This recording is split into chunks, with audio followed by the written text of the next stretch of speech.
This is Two Guys, One Movie. I'm Rudy the filmmaker. And I'm Casey the Cinephile.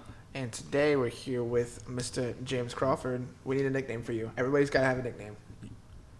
I'm Rudy the filmmaker. Casey the Cinephile. James the filmmaker too, I guess, since we both do. No, you don't call me NightHawk.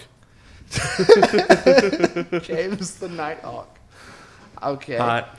Awesome. Today we're going to be doing Tombstone. He is the knight. That's all right. He's still stuck on the NightHawk thing. But anyways. I used to, if I was going to be a radio DJ, my name was going to be Wolfman. That was already taken. Yeah, but I was going to have this whole bit where I would like play like a howling wolf and be like, "Lock your windows, ladies, because the Wolfman is on the prowl." I could see why that could be successful.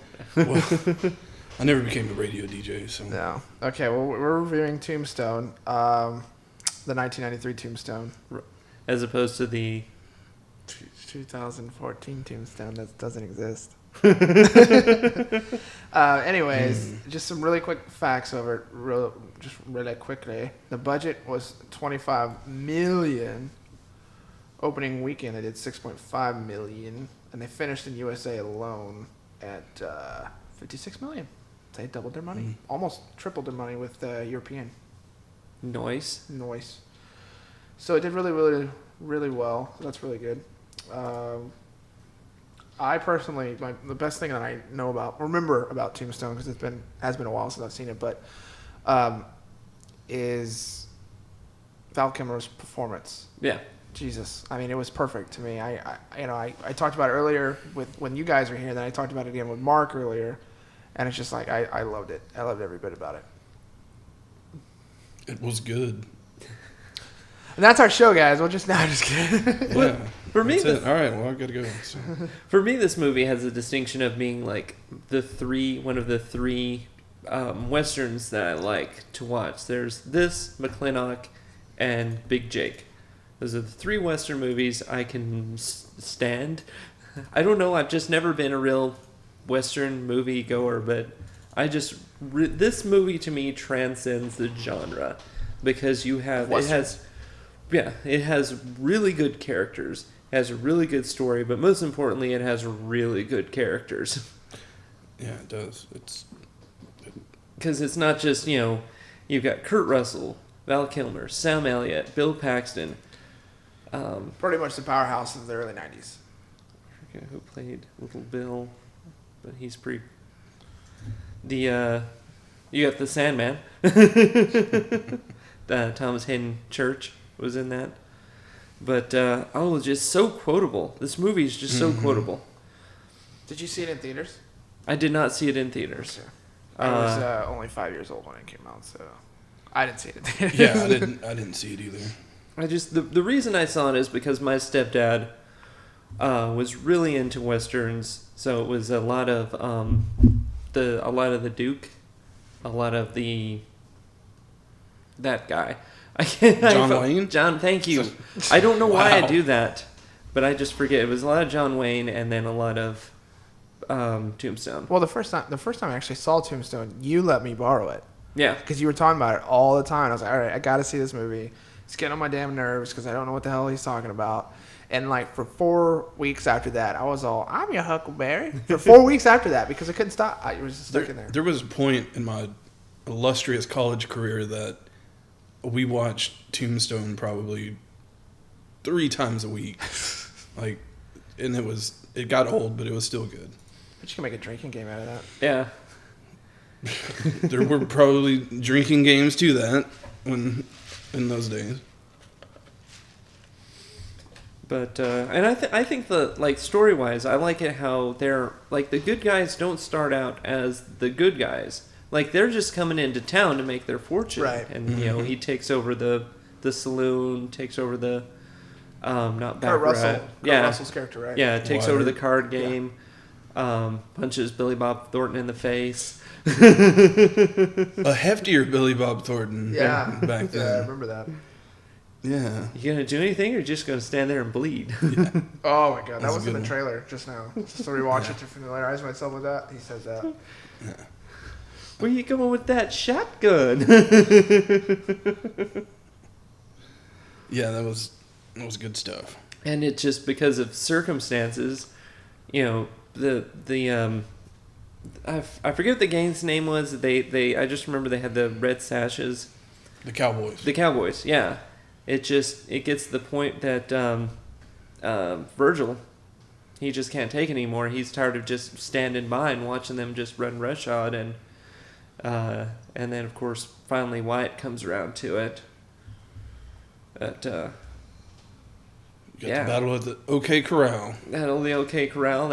That's another thing. Those great scenes because you had that, you had the crossfire at the river where Wyatt Earp just gets up and he's like, no, and he's just like shooting like crazy. Should have been dead so many times.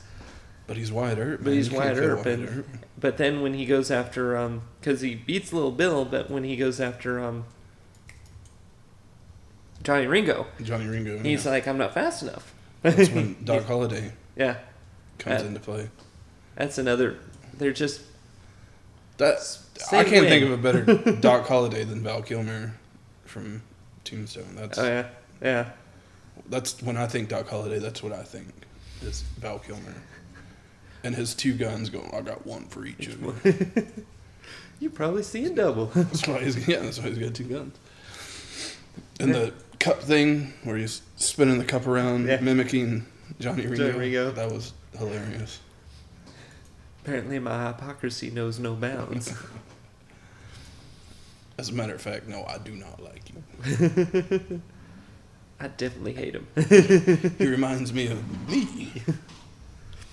I know I hate him now. I know I hate him. I mean, the movie, when you break it down, the movie it's mostly about Wyatt Earp, but still, it's about that friendship between Wyatt Earp and Doc Holliday. And there's the one part where one of the characters comes up to him and he's like, why are you doing it? Why are you doing this? Why are you risking your life for him? And he's like, Wyatt Earp is my friend. And he says, well, I got a lot of friends. And Doc says, yeah, I don't. Yeah, it's a good one. And I just think it's neat that they showed, like, you see that character and what he is, and just to know that bond, his bond to Wyatt Earp is so important that he's willing to, even though he's like anti-hero or whatever you want to call it, you know, he's not a really good person, but he's willing to do great things for Wyatt Earp. And their friendship, exactly. It's an interesting friendship. Yeah. And it's a good one. Which that's one thing. If they were to ever done a prequel, I think that would have been really, really interesting to see how they met and why they're friends. Because really, if you think about it, they're completely different personality-wise. Oh yeah, Doc Holliday is traveling gambler, shootout. Yeah. And Doc Holliday is about the law. Yeah, he's a law dog. Law dog, go around here, law dog. Yeah, he's a law dog. And but yeah, little scenes like the performers and the Faust play where they introduce the girl who's the devil. Yeah. And Wyatt falls for her, but he's got his wife and he's an oak. Yeah. I like the scene where Doc Holliday is playing the piano.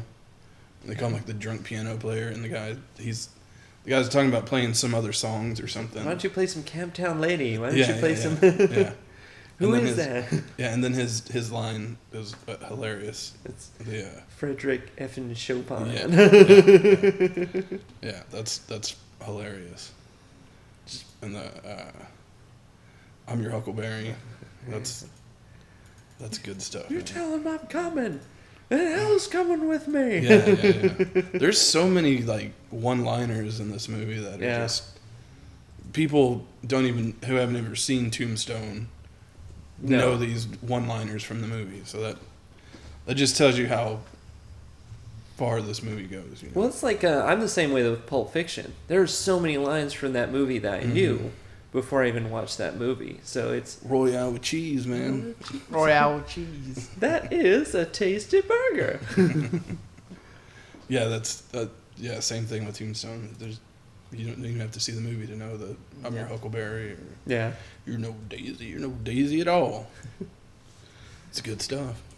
And then like the is it prologue or it's epilogue? The epilogue at the end where they talked to, how every Virgil went on to be the one-armed sheriff, and then like Wyatt Earp and the girl went off, and when he died, Tom Mix, one of the first film stars, was there. Yeah, it's a good movie, man. I really enjoy it. Sorry, I'm playing Planet Side while we're reviewing it. Jeez. Like I said beforehand, I haven't seen it in a long time. It's like on the list of movies to watch for like any kind of filmmaker or whatever, man. Yeah, that's why. And so, like I said, this is one of those movies. It's not just a Western. Yeah, for me, if you don't like Westerns and you watch Tombstone, I think you would still like it. Yeah. Because it's more than a Western, It's just good all around movie. Yeah. Yeah. Like I said, if you don't like Westerns, I think you still could enjoy Tombstone. It's good stuff. I really enjoy it. I mean, it's up there with, and as Westerns, it's up there, with like Unforgiven. Unforgiven, yeah, that's a good one too. Oh yeah. Where he just walks in and just kills everybody. Those spaghetti Westerns. He shot everybody, and then what was it? I forget what they call it. The Nameless Man trilogy, or the Fistful of Dollars, Good, the Bad, and the Ugly. Yeah. That trilogy is actually. Those are all those spaghetti Westerns. What else? Oh, another one I need to see is 3:10 to Yuma. I heard that one actually pretty good. Yeah, that one's not bad either. Open Range. I saw that one. Yeah. Open Range is. I really like Open Range too. And what was that? Was it I think it was called The Quick and the Dead. The Quick and the Dead. Yeah, it had Are those the ones that have like Emilio Estevez? No, that's Young Gun. Yeah. Young Gun. Yeah. Had Quick and the Dead had Sharon Stone and Gene Hackman. Was Leonardo DiCaprio? Leonardo DiCaprio in there, yeah, because he played like the bad guy's son, and he gets into a duel with him. With the chick, right? Isn't that the one with the chick gunfighter? Yeah, Sharon Stone plays Sharon Stone. Yeah, and Russell Crowe. I forgot he was in there. That's a good one too. I haven't seen that one in a while. And then, now we're just naming westerns. We've totally gone off topic here and just started naming westerns that we know of. Yeah, I noticed. Which is, good listening for people. But really, I mean, how much more can you say? I don't have any like bad stuff to say about Tombstone or anything like that. Okay, so do you just want to do your bypass and rant? Okay, I'd say, well, I'm going to say, go ahead and at least rent it. I mean, at least give it a try. I mean, I think it belongs in like, if you're really a movie person, it belongs in everyone's library. If you're really into movies, it belongs in your library. But at least give it a rent. I say buy, because it is a really good movie. And I when we watched the trailer, we saw that they had the DVD collector's edition with the director's cut, and I want that. I want to see all that. I want to see all the commentary behind it. So, which I'd be interested to see if they've done like a Blu-ray version of that. Yeah, because that trailer was old. Yeah. I would say buy. And I mean, if alone just to see Val Kilmer play Doc Holliday. Yeah. But everybody else does great in it too. I would buy it and then buy more copies to give to people that have never seen it, so that they can see it and enjoy it too. That's what you should do. Or have a Tombstone watching party. Yeah, have a Tombstone watching party. Everybody dresses up in period clothing, and they only drink warm whiskey. Right. And play cards. That's it. And biscuits. And biscuits. Beans and biscuits. Why are we not playing this right now? I'm just kidding. Okay, so you have a short for us? A trailer for your short? What are you doing? I've got whatever you want, man. Which one did you want to? We can do the Sound of Trains. Oh, that's Do you have a fine. trailer for Sound of Trains? There's a trailer for it. You just Google it. Okay.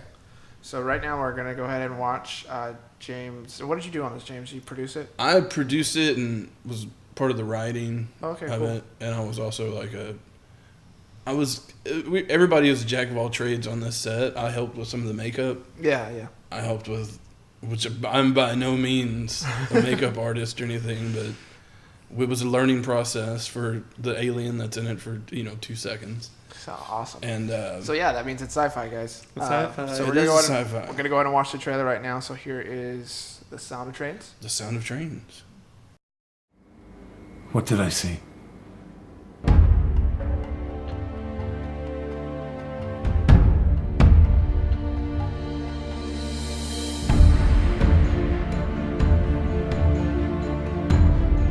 What you have seen is beyond this world, beyond your understanding, greater than your understanding. There are things out there that you must not know. Forget it. We advise you to never speak of this to anyone. Or else. Or else what?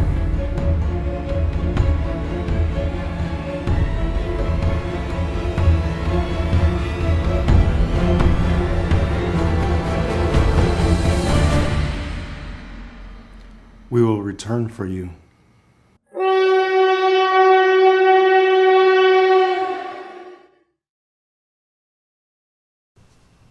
All right, so that was the Sound of Trains, which I absolutely love. I've got the freaking sunglasses, for God's sakes.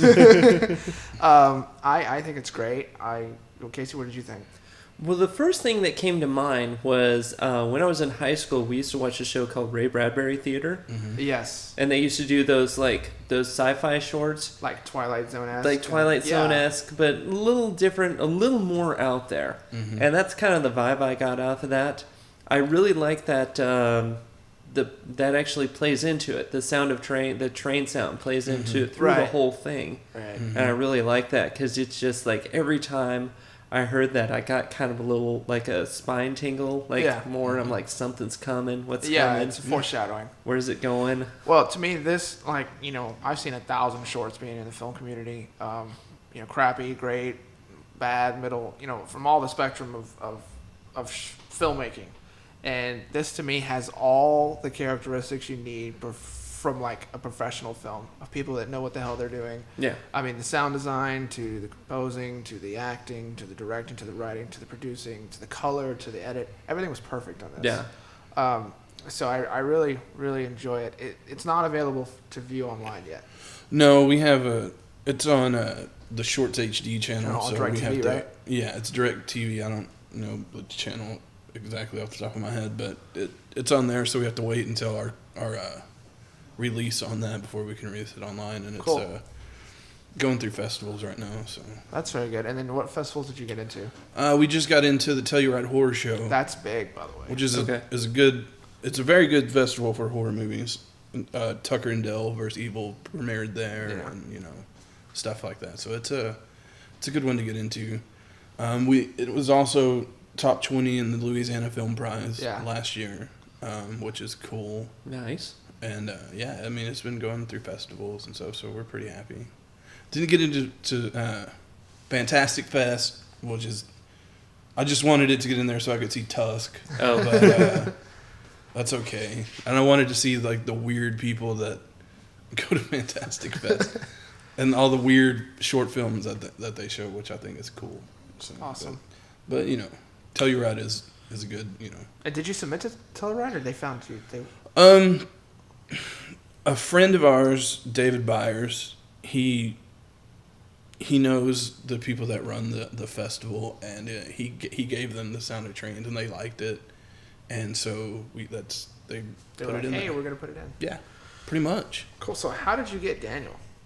The co-director Jordan Bradley Mm-hmm. has and he was the DP for this also. Yeah.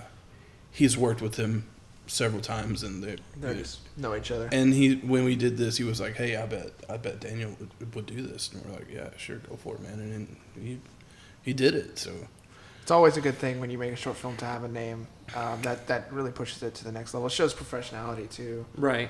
and I mean, he was ready to do it. Yeah, he's amazing too. He was eager to do it, and he wants to do like a feature out of it or something. So That would be cool. I don't know. I mean, it would be very cool.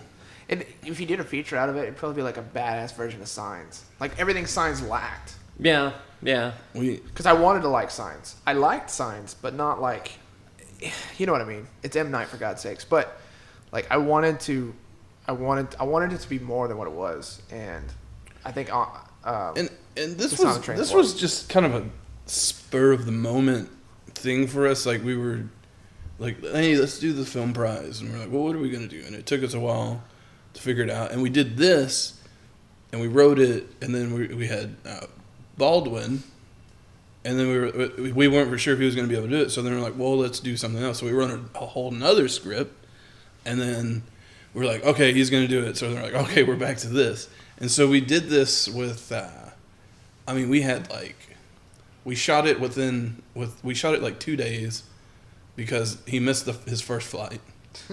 So we had to scrap a whole day and shoot it in 2 days. And then we only had like 7 days to get a rough cut done to turn into the film prize. So this is like a 10-day film race, pretty much. Yeah, it was nuts, man. Like we didn't sleep at all when we were doing this. And but I mean, it turned out pretty good, man. I like it. That's good. Did Travis direct it? Travis and Jordan co-directed it. Oh, okay, cool. So yeah, and Travis was the main writer on it, and I was, I helped out with the story, and like, I suggested we do the MIB thing. Yeah, and, that's good. I like that. We did a lot of research on MIB, how like, I mean, if they really do exist, what people say they are really like, and they always say they're creepy, and it's like they're not from this time, like they don't make sense sometimes with what they're saying. That's cool. So as you see in the movie, they're like creepy, awkward, weird people. They do that head tilt every once in a while. Yeah. Like when he's looking through the window, and I was almost expecting it, just because I was like, they're gonna be creepy. I wonder if and it's like I felt myself like tilting my head with it. And you did do that because I was watching you watch it. I was on my computer and you were watching over there on your computer, and I saw you do this, and I was like, wait a second. He just tilted his head. Yeah, and that's like what the reports are. Like they just say they're weird, like come up out from nowhere, just creepy, awkward people. Yeah, that don't necessarily fit in society's norms with how their mannerisms and stuff. The way they talk was very not normal. It's my best way to describe it. And somebody else who watched that gave us the compliment of saying that it's the most realistic wake-up scene in cinema history. Oh, really? Baldwin wakes up. Yeah. And I have to agree, man. That was a pretty good wake-up that he did. And I think we want to put it on, on DVD covers they have, like, quotes from, critics that say, like, most riveting film of 2014 or something. Yeah. We're going to have most realistic wake-up scene in cinema history. That's awesome. That's a quote. I thought that would be funny. Well, there will be a link for the trailer. Yeah, we can do a link for the trailer. That'll be in the descriptions, and that way you guys can check it out, and hopefully you can check it out on Shorts HD. Yeah, and Shorts HD. Is it on Facebook? Is there a page for it on Facebook? There is a Facebook page, The Sound of Trains. Okay, cool. Well, that link will be in the description as well. You guys can check it out. And if you're in Telluride, Colorado, on October 10th through 12th, go check it out. And many other probably great horror, sci-fi short films there and feature films. So it'll be screening October 10th through the 12th in Telluride. In Telluride at the Telluride Horror Show. Awesome. Just real quick. I was curious. Where did the train? How did you come up to that? Just the sound of train. I want to tell you there's this great backstory of why. Because it was perfect. It was the sound of trains, and honestly, Travis had a script that was called The Sound of Trains. It was a totally different story, and we were like, "Well, that sounds like an awesome sci-fi title for a thing," and we were like, "Yeah, and we can make the sound of trains be like what the sound that it makes, and that's how we came up with the sound of trains. There's no like Perfect. great like story. Because in my How- mind, I was like, oh, maybe they were at a railroad crossing. Well, there you go, man. That's and originally we wanted it to be in like a sugarcane kind of like farm type thing, but it took forever. We had the guy that was the scout for like Texas Chainsaw Massacre Yeah. and all this stuff, looking for these locations, and he's like, this is the most impossible locations for me to find a farmhouse in the middle of nowhere. And I was like, it can't be that hard. And some guy that emailed Travis about something found that bed and breakfast that we shot at in Minden, Louisiana, which is if you ever want to go to a bed and breakfast, go to Callaway Corners, because it's pretty awesome. The people that run it are cool people in Minden, Louisiana. Nice. But yeah, that's how we came up with the sound of trains. It was already there, Yeah. basically. So, That's cool. like I said, I would like there to be some like inspirational story of why we came up with the sound of trains, but there's really not. Well, I think sometimes that's cool when the story is just that, Mm-hmm. you know, that little thing that turns out, you know, and then snowballs into a bigger, Mm-hmm. you know. Yeah, and it works very well. That's like I heard the name Kiss. I heard they were talking about Uh-huh. like where that really came from and just how much more simpler it was than what Yeah. everybody, you know, Knights in Satan's Service or whatever. It was Yeah. just Yeah, These people actually said that's the it's freaking just name. Kiss, man. Yeah, it's That's just it. Kiss. It's just Kiss.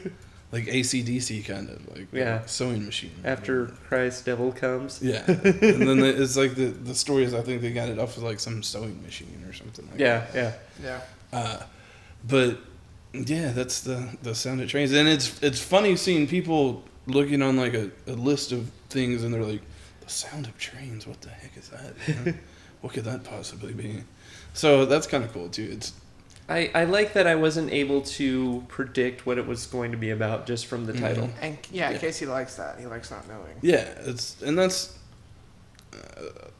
that's how I like to do titles. Like not necessarily knowing what in the world is. The title doesn't give anything away. Yeah, I kinda it was a like fun surprise. Yeah, definitely. Anything else, y'all? No, wanna- I think that's our show for today. Unless you have anything else, Casey. I just gave it a 10 out of 10 on IMDb. Oh, awesome! That's probably our first That's good. rating from Casey. So Appreciate it. that's it for today. I am Rudy the filmmaker. And I'm Casey the Cinephile. And I'm NightHawk. And we'll see you guys later. Keep it real.